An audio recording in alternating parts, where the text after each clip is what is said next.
اگر برا مان گئی تو، اگر اچھا لگا انہیں تو۔ اذان بھی اسی کے انداز میں کہہ رہا تھا، تو میں دنیا کا خوش قسمت ترین انسان سمجھوں گا خود کو۔ الطان نے ایک امید کے تحت کہی تھی یہ بات۔ اتنے دکھ دے چکا ہوں، اتنا ہرٹ کر چکا ہوں کہ شاید اب تو امیدیں ہی دم توڑ رہی ہیں، ڈر لگ رہا ہے۔ آزان نے اس کے ہاتھ پہ اپنا ہاتھ رکھا تھا۔ But she still love you dad. Azaan کی بات پہ وہ مسکرا دیا تھا۔ اتنا سا بچہ ایسے سمجھا رہا تھا اپنے باپ کو جیسے کوئی الطان کی عمر کا انسان اس کے سامنے بیٹھا ہو۔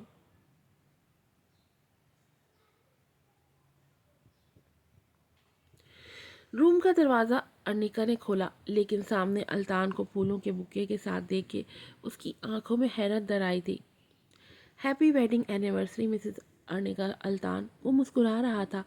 اندر آ سکتا ہوں؟ وہ پوچھ رہا تھا اور ارنیکا سائڈ پہ ہو گئی تھی۔ بکے اس نے سائڈ ٹیبل پہ رکھ دیا تھا۔ الطان مسکراتے چہرے کے ساتھ اسے ہی دیکھ رہا تھا، جبکہ ارنیکا نے نظریں چرائی تھی۔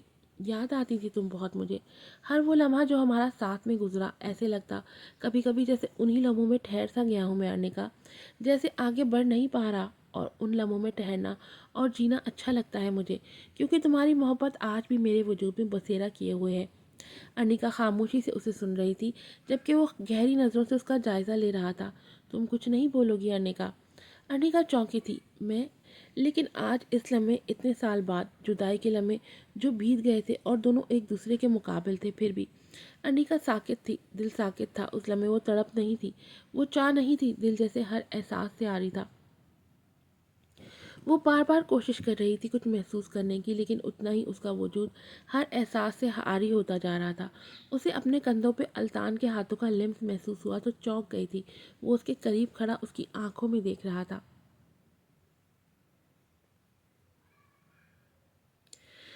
تمہیں محسوس کرنا چاہتا ہوں ارنیکا۔ وہ پھر بھی خاموش تھی، اور تب الطان بے ساختہ اس کے لبوں پہ جھکا تھا، جب دروازے پہ ہونے والی دستک نے دونوں کو متوجہ کیا تھا، اور تبھی ارنیکا جیسے ہوش میں آئی تھی۔ بے ساختہ 2 قدم پیچھے ہوئی تھی۔ میں دیکھ لوں، کہہ کے وہ دروازے کی طرف بڑھی تھی، لیکن سامنے ایک خوبصورت عورت کو دیکھ کے وہ چونکی تھی۔ یس، ابھی میں نے الطان کو یہاں آتے دیکھا تھا، وہ ارنیکا کو کہہ رہی تھی، اور پھر الطان پیچھے کھڑا۔ الطان پہ نظر پڑی تھی۔ میں تمہیں سرپرائز دینے کا سوچ رہی تھی، لندن سے آ کے تم نے خود ہی مجھے سرپرائز دے دیا، وہ مسکراتے ہوئے کہہ رہی تھی، جبکہ کسی انہونی کے احساس سے ارنیکا کا دل ڈوبا تھا۔ آپ کون؟ میں صنم، الطان کی وائف ہوں۔ اور ارنیکا نے بے حد اچانک پیچھے مڑ کے الطان کو دیکھا تھا۔ جسم جیسے زلزلوں کی زد میں آیا تھا، آنکھیں حیرت اور بے یقینی سے بھری ہوئی تھی۔ الطان لب بھینچے اسے دیکھ رہا تھا۔ ارنیکا، میں؟ اور ارنیکا نے پیچھے قدم لیے تھے، دروازے سے نکل چکی تھی جب صنم اس کے قریب آئی تھی۔ یہ ارنیکا تھی، تمہاری فرسٹ وائف؟ اوہ، اور وہ خاموش رہا تھا۔ شادی جسموں کی بھوک مٹانے کے لیے نہیں ہوتی، احترام اور محبت اس رشتے کا پہلا باب ہوتا ہے۔ تم اپنے سال ضائع کر رہی ہو، خود کو ضائع کر رہی ہو ارنیکا۔ آگے جا کے کہیں ایسا نہ ہو تمہیں اپنے سب گزرے لمحوں کا حساب دینا مشکل لگنے لگے۔ وہ دیوار کا سہارا لیے چل رہی تھی، قدم لڑکھڑا رہے تھے، آنکھیں بار بار دھندلا رہی تھیں، دل گہری کھائی میں گر رہا تھا، اور وہ خود جیسے دھول سی جم گئی تھی اس کے وجود پہ، گلے میں جیسے غبار سا بڑھ رہا تھا۔ میں صنم ہوں، الطان کی وائف، بار بار اس جملے کی تکرار تھی۔ ان گزرے ماہوں سال میں تمہاری محبت نے جیسے میرے وجود کو اپنا اسیر کر لیا ہے۔ مرد کے کتنے روپ ہیں، الطان جیسے مرد کے کون سے روپ کو سچ مان لیں؟ وہ جو محبت کا رونا روتا ہے، لیکن جسم کی بھوک ہر دوسری عورت سے مٹاتا ہے۔ وہ جو محبت کے قصیدے پڑھتا ہے، لیکن طلب اسے ہر دوسری عورت کے جسم سے ہوتی ہے۔ وہ جو محبت کو اپنی ہی بیوی کے لیے گالی بنا چکا ہے۔ میں محبت میں خود غرض ہوں ارنیکا، مجھے اپنی محبت کا بھرم رکھنا منظور ہے، لیکن دوسری عورت سے میں اپنے جسم کی بھوک ہی مٹا سکتا ہوں، اور مجھے جسموں کی بھوک نہیں، مجھے روح کی طلب ہے جو میری محبت کو اسیر ہو، مکمل اسیر۔ بابک کے الفاظ یاد آئے تھے اسے۔ عمارت سے باہر نکل کے کھلی فضا میں اس نے گہرے سانس لیے تھے۔ بھرم ٹوٹا تھا، یقین ٹوٹا تھا، محبت ٹوٹ گئی تھی۔ اب اسے یاد آ رہا تھا کہ کچھ لمحے پہلے الطان کے قریب آنے پہ اسے کچھ محسوس کیوں نہیں ہوا تھا، نہ تڑپ، نہ محبت، نہ بے چینی۔ شاید اس لیے کہ وہ رب بھی سوچ چکا تھا کہ اب اس لمحے سب ختم ہو رہا ہے، آریا پار ہونے والا ہے۔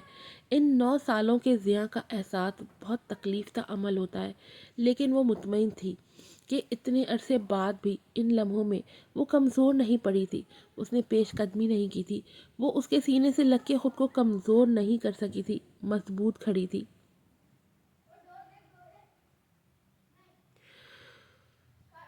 وہ خود بول رہا تھا، وہ خود کہہ رہا تھا، وہ خود آیا تھا، وہ خود پیش قدمی کر رہا تھا، لیکن ان 6 مہینوں میں وہ اپنے بیٹے کو اپنے ڈیڈ کے جیسا بننے کا کہتی رہی، اسے ہمیشہ اپنے ڈیڈ کے وفا کے داستان سناتی رہی، ہمیشہ اس کے ڈیڈ کو ہیرو بناتی رہی۔ وہ تو ان الفاظ کی لاج بھی نہ رکھ پایا۔ آج جب آذان اسے دوسری عورت کے ساتھ دیکھے گا تو اپنی ماں سے ضرور پوچھے گا، اسے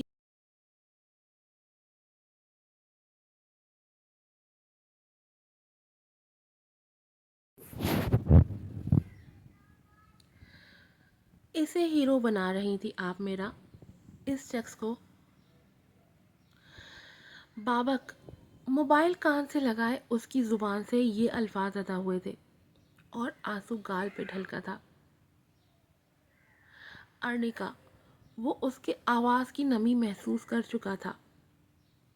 میں آ رہا ہوں، تبھی اتنا ہی کہا تھا، کچھ سنے بنا، اور پھر وہ اس راہ پہ چل دیا تھا جس کی منزل صرف ارنیکا تھی، اور اب کہ وہ اپنی منزل کو کھونے نہیں دے گا، وہ سمیٹ لے گا اسے، اس کے بکھرے وجود کو۔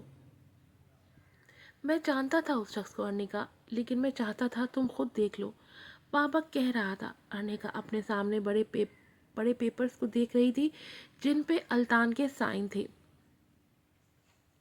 تمہارا فیصلہ بہترین ہے ارنیکا، خود کو اس شخص سے بچا لیا تم نے۔ بابک اس کے ساکت وجود کو دیکھ رہا تھا۔ میں نے خود کو تو بچا لیا، لیکن آذان کو نہیں بچا پائی، وہ بکھر گیا ہے۔ اپنے آئیڈیل، اپنے ہیرو کا مجسمہ ٹوٹتے دیکھ کے ارنیکا کی آواز مدھم تھی، جسے سرگوشی میں بول رہی ہو۔ بابا خاموش ہی رہا، اس کی نظریں ارنیکا کے پیچھے کھڑے آذان پہ تھیں۔ جب آذان نے دھیرے سے ارنیکا کو ہگ کیا تھا اور اپنی تھوڑی اس کے کندھے پہ ٹکائی تھی۔ آپ نہ روئے موم۔ آذان اس کے قدموں میں جا کے بیٹھ گیا تھا۔ ارنیکا بھیگی آنکھوں سے اپنے بیٹے کو دیکھ رہی تھی۔ کیا ہوا ہے موم؟ ارنیکا نے آگے بڑھ کے اسے گلے سے لگایا تھا، وہ رو رہی تھی۔ آذان اپنے ڈیڈ پہ نہیں گیا، آذان تو اس کا پرتو تھا، آذان تو مکمل ارنیکا تھا۔ وہ شکل و صورت میں اپنے ڈیڈ پہ ضرور گیا تھا، لیکن اس کے سینے میں موجود اس کا دل ارنیکا کا دل تھا۔ بابک ان دونوں کو دیکھ رہا تھا، اس کے چہرے پہ مبہم مسکراہٹ تھی۔ 6 مہینے بعد وہ بوتیک میں تھی، لیکن عائشہ کو وہ کھوئی کھوئی سی ہی لگ رہی تھی۔ صبح سے وہ دیکھ رہی تھی کہ ارنیکا نہ جانے کتنی ہی دفعہ اپنا موبائل چیک کر چکی تھی۔ اس کی ہیزل آنکھوں میں بے چینی کروٹ لے رہی تھی، جبکہ ہر بار موبائل اسکرین کی طرف دیکھنے پہ وہ لب ضرور کاٹتی۔ عائشہ زیر لب مسکرانے لگی اور کچھ سوچتی وہ ارنیکا کے قریب آئی۔ کسی کی کال کا ویٹ ہے؟ ارنیکا چونک کے اسے دیکھنے لگی اور پھر بلا وجہ بالوں میں انگلیاں چلانے لگی۔ نہیں، نہیں تو اب وہ کیا بتاتی کہ بابک کل اسے کہہ چکا تھا کہ وہ کال کرے گا آج اسے۔